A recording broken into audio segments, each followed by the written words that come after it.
Hi, and welcome. You're listening to the X22 Report. My name is Dave, and this is episode 1877B, and today's date is May 26, 2019, and the title of the episode is The Age of Enlightenment Has Arrived, Plan Executed, It's Time.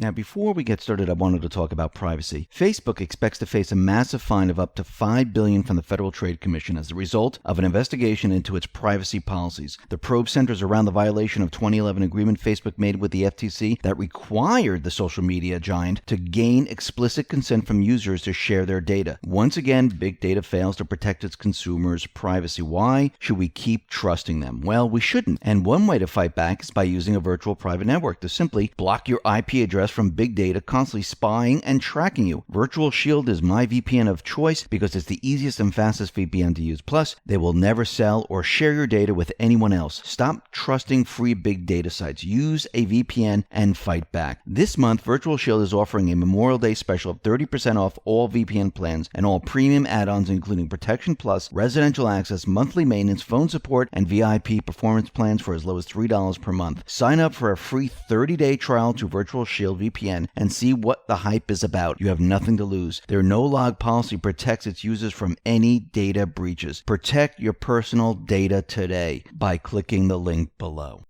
Let's get into the economic collapse, political and geopolitical news.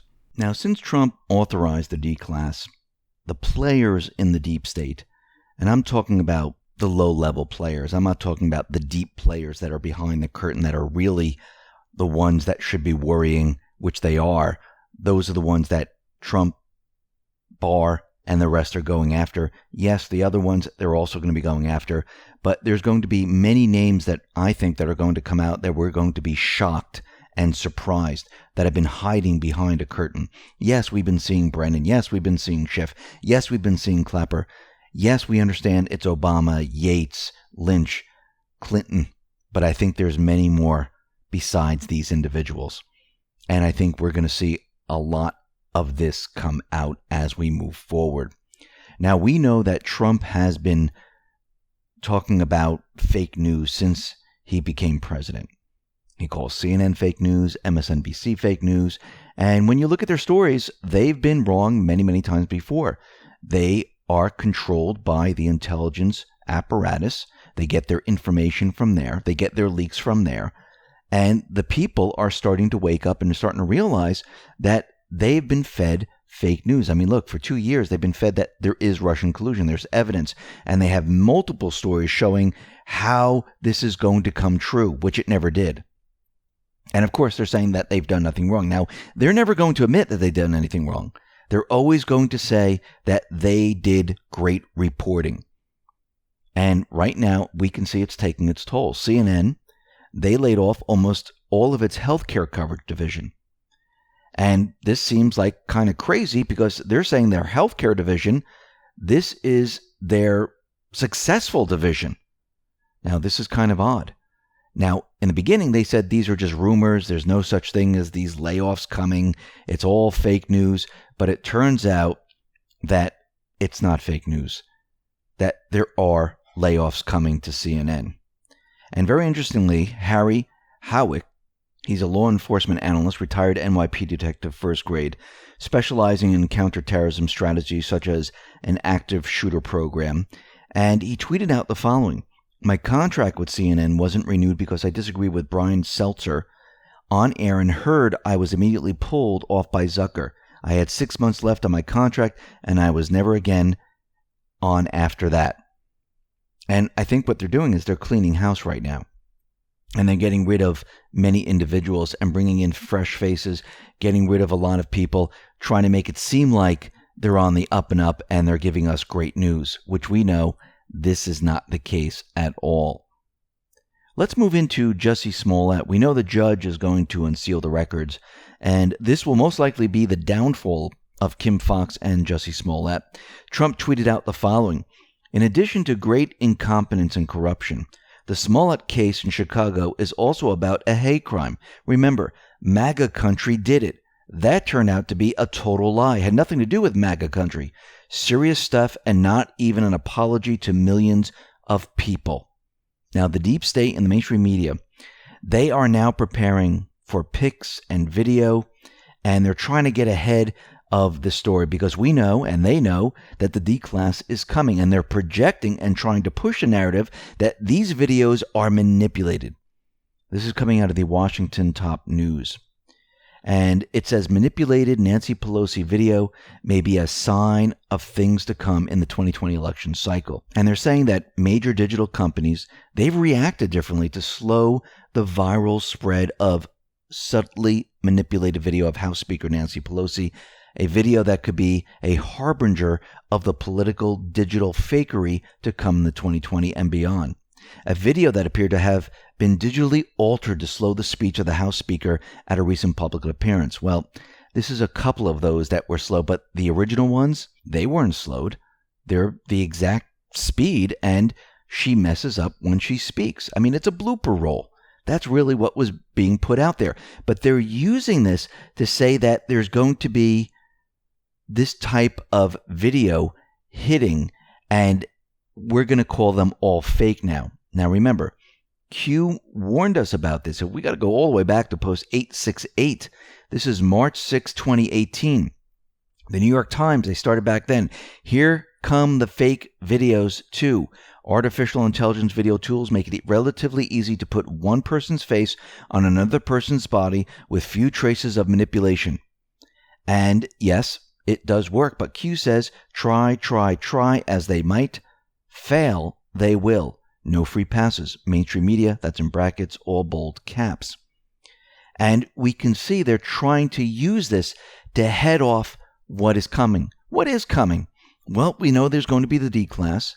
We know the IG report. We know that there's going to be sealed documents that are going to be unsealed. And we know there are going to be a lot of videos put out there. Maybe the tarmac meeting. Maybe something with Obama. And they're going to come out there and they're going to use this to try to show it is fake. But I do believe the Patriots already had this analyzed, and I'm sure there's different markers that can show that this is fake and this is real. And I believe this is why Q is out there saying that there's going to be no free passes and they will fail. Now, we know that Stephen Halper is an FBI informant, and it seems he is running into problems. Russian historian Svetlana Lokova broke her silence in April, stepped forward and claimed she was manipulated into entrapping General Michael Flynn through FBI operative Stephen Halper. She said Flynn was set up by the Obama deep state. Obama hated him because he told the truth about the Islamic State, and they spied on him during the transition period. The FBI was out to set up Michael Flynn. And she is doing what right now? She is suing. She tweeted out the following: a timely reminder that Cambridge University held an independent inquiry into the allegations that Stephen Halper first raised in the press about Russian intelligence penetration, and there was no truth to it. She continued, "Hi, at Malcolm Nance at MSNBC. I have not forgotten how you told American people and the world a whole packs of lies about me based on your racist, sexist views. The tide has turned." She tweeted to the New York Times. New York Times had evidence to suggest that confidential informant to the FBI at the heart of the Crossfire Hurricane Halper was faking intelligence, yet they did not reflect it in their reporting. Further, they did not report it to Mueller despite New York Times' close links with the Mueller team. So she filed a lawsuit against deep state spy Stephen Halper, the Washington Post, the New York Times, MSNBC. She is seeking more than $25 million in damages from longtime University of Cambridge academic Stephen Halper, as well as the Wall Street Journal, the New York Times, the Washington Post, and MSNBC. And she alleges that Halper and the news outlets conspired to spread false narrative that she approached then Defense Intelligence Agency Director Michael Flynn on behalf of Russian intelligence at a seminar dinner in England in 2014, and that Flynn and Lakova had an intimate relationship, which is all completely fake, phony, and false. So she is out there and she is pointing the finger. I mean, it is all falling apart for the deep state and the mainstream media that is in line with the deep state. Now, Trump on Friday, he said that he wants Attorney General William Barr to investigate the UK, Australia, and Ukraine for their roles in the greatest hoax in the history of our country. For over a year, people have asked me, he said, to declassify. What I've done is declassified everything. He continued, he can look, and I hope he looks at the UK, and I hope he looks at Australia, and I hope he looks at Ukraine. It's the greatest hoax probably in the history of our country, and somebody has to get to the bottom of it. We'll see. For a long period of time, they wanted me to declassify it, and I did. This is about finding out what happened, Trump said. What happened and when did it happen? Because this was an attempted takedown of the President of the United States, and we have to find out why. We're exposing everything. We're being transparent. That's what it's about. Again, this should never happen, ever happen in our country again. And Trump is letting everyone know that we need to go back to the beginning. How did this start? What happened? Who was spying? Was it legal? And again, the cover-up is what is going to take them down because they tried to cover all of this up. Now, the declassification directive to Bill Barr creates a dynamic ensuring Nancy Pelosi and Chuck Schumer will align with the former intelligence officials and further attack the offices of the President and the Attorney General. So those who participated in the creation of Russiagate or Spygate have a few options except to manufacture a narrative shield and accuse the president of unethical, immoral, and criminal conduct. That's why Pelosi is pushing the word cover-up. Pelosi and Schumer know how to lead the defense by saying any evidence discovered by Barr is merely weaponized retaliation from the Trump Department of Justice. The media are already supporting that cause. They're preparing for what is coming. Pelosi, well, she's going to protect Brennan, Comey, McCabe, Yates, and the rest. Why? Because if she doesn't, she will not have that gavel in her hand. She will not have the power. Chuck Schumer knows the play, and the media are already fully circling the wagons as part of their 3-year ongoing participation. Schumer and Pelosi will defend the form of corruption because they have no political option to retain power. This is their ideological crew. They really have nothing at this point because they know when the actual documentation comes out. And it's not a piece of paper that says, oh, look, you've been bad or you broke this one law. They're going to show, and the case is going to show, that they were planning this way before to overthrow the president. This is why they haven't released the information about Cruz, that he has been spied on. And this had nothing to do with Russia. Remember, they have many things that they're going to use. What does Pelosi and Schumer have? They're on defense. They're just going to protect these players. That is it. Because once the information comes out saying, listen, before the warrant was issued, here are the records that show Obama and the rest were unmasking and spying on Cruz, Trump, and do you think that's the only people they're going to show that they were spied on? No, they're going to show others. Believe me, they're holding that in their back pocket.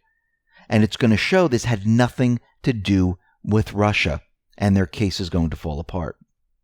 Now, it looks like there was an agreement that was forged with the House Intelligence and Financial Services Committee on Saturday for allowing an expedited appeal schedule for Trump. And he's trying to stave off the attempts from Congress to get his financial records from Deutsche Bank and Capital One. Trump and his attorney argue that the subpoenas were unlawfully and motivated strictly by bitter politics.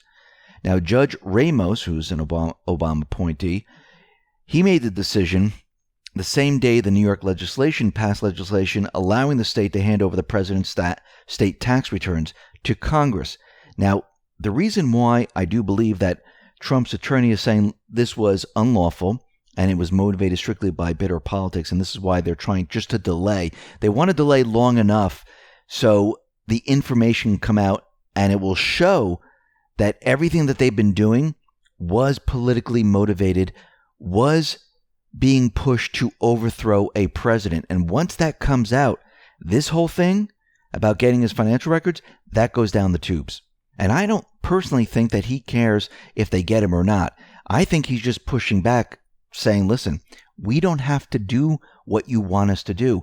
I don't have to hand over my tax returns. It's not a law. If you notice, he always does the opposite of what the elite, the establishment wants. It's called pushing back, saying we don't have to follow your rules, because guess what? Your rules are not the rule of law. And just because you want something doesn't mean you get it. And I believe his attorney, his strategy is to delay this just long enough to show that they were correct, that this was a political hit.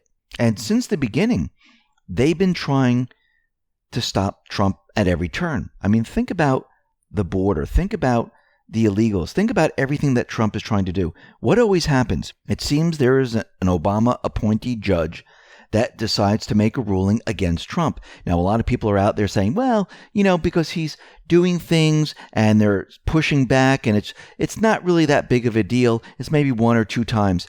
Well, no. This is not a coincidence that Obama-appointed judges are ruling against Trump. How do we know this? Well, first of all, Attorney General Barr last week ripped federal judges and their injunctions against Trump. These judges are taking unprecedented power over the executive branch. In a speech before the American Law Institute, Barr said such injunctions block politicians of all stripes from enacting the voters' will. One judge can, in effect, cancel the policy with the stroke of a pen, he said. No official in the United States government can exercise that kind of nationwide power, with the sole exception of the president, and the Constitution subjects him to nationwide election, among other constitutional checks, as a prerequisite to wielding that power. Barr pointed the finger squarely at the American Law Institute for contributing to the problem. He blamed a 2010 commentary it published saying individual cases are the same as aggregate litigation because in both cases the relief would apply to one or several individuals. Barr said that's wrong because it ignores prior legal precedent. Now, think about what has happened here. Since Trump took office, federal courts have issued 37 nationwide injunctions against this policy. Barr said during Obama's first 2 years, the courts issued 2 injunctions, and there were only 27 issued during the 20th century. And this is according to the Justice Department data. So think about it. The first 2 years of Trump's presidency, 37 injunctions were issued. 27 were issued during the 20th century. During Obama's first term, 2. Enough said. Let's move out to North Korea. Now, we know that North Korea fired off a series of small weapons earlier this month. Trump tweeted out that Kim smiled when he called Joe Biden a swamp man. He tweeted out the following: North Korea fired off some small weapons, which disturbed some of my people and others, but not me. I have confidence that Chairman Kim will keep his promise to me. And I also smiled when he called swamp man Joe Biden a low IQ individual and worse. Perhaps that's sending me a signal. And remember, they correspond with letters. And Trump and Kim Jong-un, they are on the same page.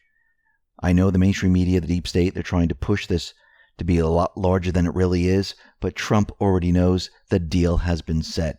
A lot of deals have been set, but I don't think he wants to put it out there just yet. I think he's holding back. And this is being done on purpose. Remember, he's allowing the deep state, the mainstream media, to think that they are in power right now, even though they're working at a place of weakness. He is working at a place of strength.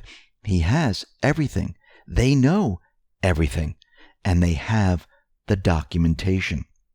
Now, Q dropped more bread, but before we get to the new post, I would like to go back to post 3347, and this was put out there on May 23rd, 2019, and the question was, why did POTUS circumvent D&I Coates' normal protocol for D-Class and give authority directly to AG Barr?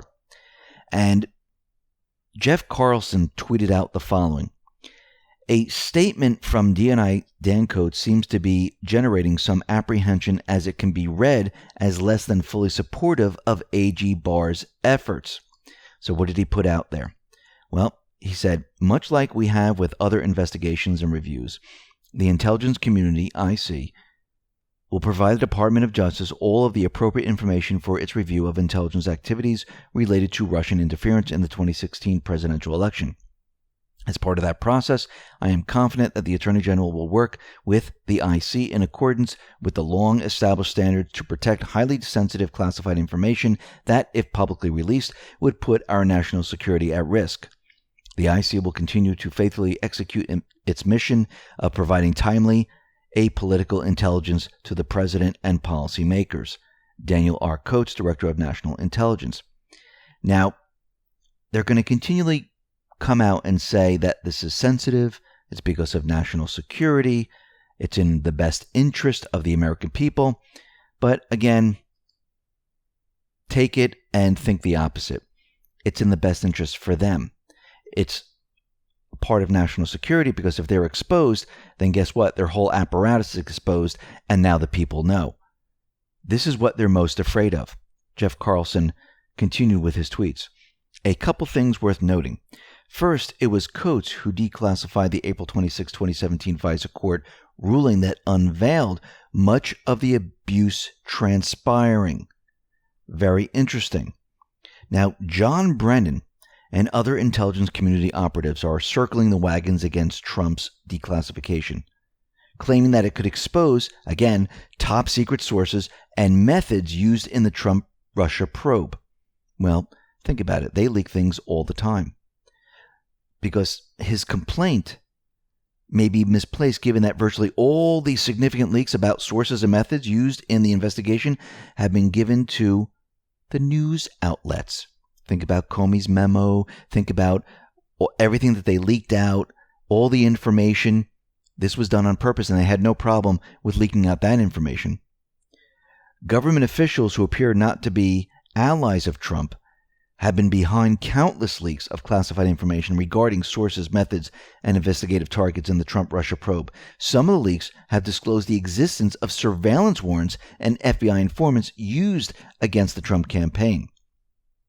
What are they doing right now? They are panicking. Brennan was on MSNBC, joined Chris Hayes, and he continued to lash out at Trump, calling his move outrageous and unprecedented. Of course it's unprecedented, because with Obama and the deep state, you're all together. You would never do this.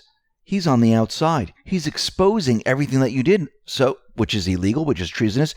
That's why it's unprecedented. Brennan went on to say, my former colleagues in the intelligence community are looking upon this with great concern and worry. Panic. They are panicking. Listen to what Brennan had to say. I want to read the Director of National Intelligence, Dan Coates' statement and get your reaction to it. He says, much like we have with other investigations and reviews, the intelligence community will provide the DOJ all the appropriate information for its review of intelligence activities related to Russian interference in the 2016 presidential election. As part of that process, I am confident the Attorney General will work with the intelligence community in accordance with long-established standards to protect highly sensitive classified information that, if publicly released, would put our national security at risk. What do you think of that statement? Well, I have a lot of respect for Dan Coates. I think he is trying to protect the men and women of the intelligence community. And what he says in there is that the intelligence community will provide the appropriate information. And I think that's critically important. What is that appropriate information? What is the basis for those requests? But I do hope that Dan Coates and Gina Haspel stand up to this effort by Mr. Trump, which really does seem to go into the sensitive files, the very sensitive, whether it be technical or human source files, and to pull out of that information that they may see fit as to defend Mr. Trump. So, I implore Dan Coates, Gina Haspel, and others to stand up to this, unprecedented act on the part of Mr. Trump, who doesn't understand nor care about the national security concerns of the intelligence community. Now, John Brennan, he's using words like national security, sensitive files, and he's using all this because he's panicking. He's panicking because the information, when it comes out, it will show what they actually did, that he was the center of it all. Think about it. What is he really saying to Dan Coates and Gina Haspel? Is he calling on them to destroy records or get rid of certain evidence. I believe he is. Now, very interestingly, Adam Schiff is right on schedule. Every time someone points the finger at Dan Coates or something happens, these individuals come out and say they're the best individual ever. They serve America. They are great. Adam Schiff is out there, and he tweeted out the following. Dan Coates has been doing an outstanding job as Director of National Intelligence. He speaks the truth to power and gives policymakers the best intelligence possible. He is loyal to the country and Constitution, and that is as it should be. Well, of course he is. They say this to all the people that are involved within their small-knit group that manipulate everything and try to overthrow a president. And we need to go back to his tweet on May 24th. He said, while Trump stonewalls the public from learning the truth about his obstruction of justice, Trump and Barr conspire to weaponize law enforcement and classified information against their political enemies. The cover-up has entered a new and dangerous phase. This is un-American. But if we go back to December 2016, just a month prior to Trump's inauguration, Schiff called on Obama to declassify as much information as possible, arguing that Trump would not allow it once he was in office. Let's go back to December 2016 and let's read his tweet. President Obama can and must declassify as much as possible about Russia hacking our elections. Rest assured, Trump won't. So here Trump is. He's declassifying all this information of how this happened. Now he's un-American. Well, he's un-American because Schiff is not getting the story that he wanted. He's getting the truth. He wanted the made-up story. And he's not getting that because this implicates him. It implicates Brennan. It implicates Clinton, Obama, Yates, Comey, and the gang. And it's all falling apart. Let's get into some of Q's new posts. This is post 3348. This was on May 26th. And Q gives us a Twitter link. And it says, Japan knows Q. Did you think this movement was an isolated anomaly, bigger than you can imagine? Then under this, it says Japan is public, which we can see by this tweet. China, not public. South Korea, not public. And I do believe that China and South Korea, they do know about Q, but I believe they're staying silent. I think they're nervous and afraid if they mention any of this.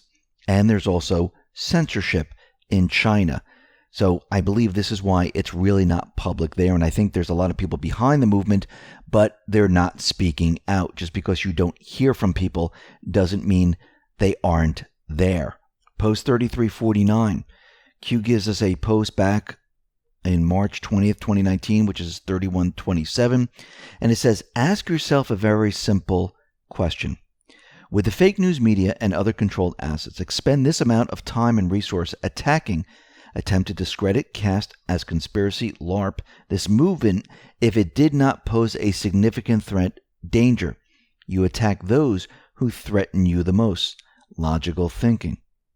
Now, what is happening here is that the mainstream media has been trying to push the narrative that Q is a conspiracy. Again, what Q is saying is, if it's not that big of a deal and it is a conspiracy, who cares? If there's no truth behind it, who cares? But guess what? People are looking into it and they're finding out there is truth. For instance, Trump tweeted out the following. The real trade war began 30 years ago, and we lost. This is a bright new age, the age of enlightenment. We don't lose any more. Now, Annans looked at this and they said, whoa, what did he just say? New age, the age of enlightenment? And then they said, well, we got to go back to post 144. So when you go back there, Q, back in November 12th, 2017, wrote, New Age of Enlightenment. This is not a coincidence. So what do we think this means?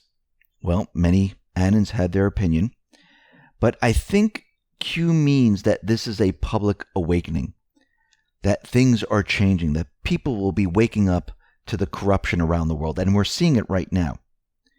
And I believe this is why Trump tweeted this out, because it is happening right now. The plan has been executed. We're following it. And it's time that people know the truth, and people are waking up. Think about the people who are voting out the elite in the U.S., which is Trump, UK, Australia, Italy, Germany. Angela Merkel, she's not running again. She already says that the globalist movement is dead. Le Pen right now is pushing Merkel out. This is spreading around the world. What else is happening? Well, people are waking up that something was done to the president of the United States, that there might have been treason, that they tried to overthrow a president. And Trump has started the D-class. Then we're going to see the IG report. Then we're going to see the unsealing of the indictments. People are starting to wake up. People are starting to ask questions. Again, this is the elite, the central bank, the deep state's worst nightmare come true. Once people are awake, and once people question the mainstream media, the information that they're being fed, you can't put them back to sleep. It's not easy. Because then people are saying, well, wait a minute. You've been telling us for 2 years there's Russian collusion. There was no Russian collusion. You said there was all this evidence. There is no evidence. And now we're finding out that these same people were involved in treason, trying to overthrow a president. Because why? Why? That's the question. Why were they trying to overthrow him? Well, we're going to get those answers. And this is why they're going back to the beginning, to show that these individuals, they weren't for the American people. They weren't doing everything in the best interest for the American people. I mean, look at France. Look at Australia. The people know that the elite leaders that were in those positions, they were not working for the people. Our leaders were not working for the people. And people are waking up. Now, Swampy at Swampy Lives, Swampy tweeted out the following. USA on high false flag alert. Trump's tweet today matches Q post with brackets spelling out U.S. risk this week. Be careful. And I do believe that the deep state, they are panicking. They're nervous. They're boxed in. And I do believe they're saving this last event for when they will need it. I believe they've learned that they've been wasting a lot of ammunition and they have to wait for the right moment. Now, do they know what the right moment is? No, they're going to try to make a guess. They're going to try to figure it out. Most likely they're going to be wrong. But what Swampy is saying is that we are on high alert right now for something to happen. And once again, we know how the deep state operates. But everything is changing. The people are waking up. People are starting to realize what has been happening. And once this happens, it's game over for the central bank, the deep state, because people are now awake. They're aware. They know what is going on. Listen, everyone, thanks a lot for listening. Be well, be safe, and especially be prepared. Thanks a lot.